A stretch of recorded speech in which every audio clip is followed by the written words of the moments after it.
একটা ব্যানার টানিয়ে রেখেছিলেন। উনি সেই ব্যানারে লিখেছিলেন, অমুকের প্রবেশ নারায়ণগঞ্জে নিষিদ্ধ। আরেক ধাপ এগিয়ে তিনি জেলা প্রশাসক এবং জেলার পুলিশ সুপারের উপস্থিতিতে একটা সভায় বলে রেখেছিলেন, ডিসিএসপি সাহেব, আমার নামে খুনের একটি অগ্রিম মামলা দায়ের করে রাখেন। আমি অধ্যাপক গোলাম আজমকে খুন করতে চাই।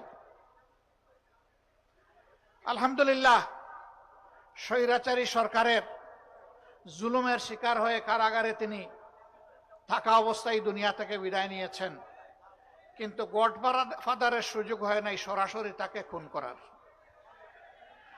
এই অধ্যাপক গোলাম আজম সাহেবকেই তিনি নিষিদ্ধ ঘোষণা করেছিলেন নারায়ণগঞ্জের মাটিতে। যে ভাই নিষিদ্ধ ঘোষণা করেছিলেন, আজকে তিনি কোথায়? তিনি কি নারায়ণগঞ্জে আছেন? অহংকার ভালো জিনিস নয়। গর্ব অহংকার করতে নাই, দাম্ভিকতা দেখাতে নাই, ক্ষমতার জোরে ছড়ি ঘুরাতে নাই, মানুষকে খুন করতে নাই, সন্ত্রাসকে প্রশ্রয় দিতে নাই, সন্ত্রাসীদেরকে লালন করতে নাই। এই কাজগুলা যারা করেন, দুনিয়ায় তারা তাদের করুণ পরিণতির একটা অংশ ভোগ করেন, এবং আখিরাতে আদালতে at the day of final judgement Allah তাআলা তাদেরকে শুলে চড়াবেন সেদিন। সেই শুলটা বাংলাদেশের বিভিন্ন দেশের বিদ্যমান শুলের মতো নয়, সেটা আগুনের মহাকুণ্ড।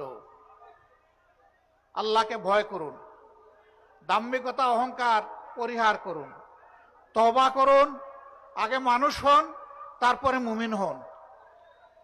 আমরা কোনোদিন বলি নাই যে আল্লাহর মেহেরবানিতে